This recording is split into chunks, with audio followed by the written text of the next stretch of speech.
नमस्कार, सत्यदर्शन न्यूज मध्ये आपले स्वागत आहे. मी पायल शहा.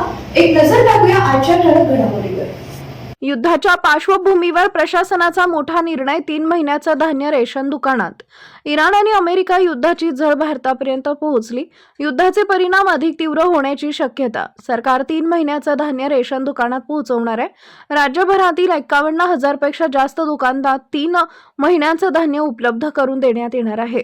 स्वस्त धान्य दुकानात एप्रिल, मे आणि जून महिन्याचा धान्य साठा पोहोचवण्याच्या सूचना देण्यात आल्या.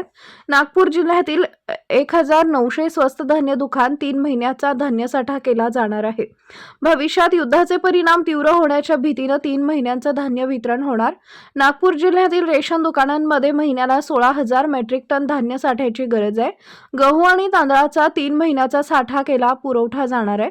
केंद्र सरकारच्या राष्ट्रीय अन्न सुरक्षा योजनेअंतर्गत राज्य सरकार 3 महिन्याचं धान्य एकाच वेळी दुकानात पाठवणार. युद्धामुळे डिझेलचा तुटवडा निर्माण झाल्यास धान्य वितरणात अडथळा येण्याची शक्यता आहे.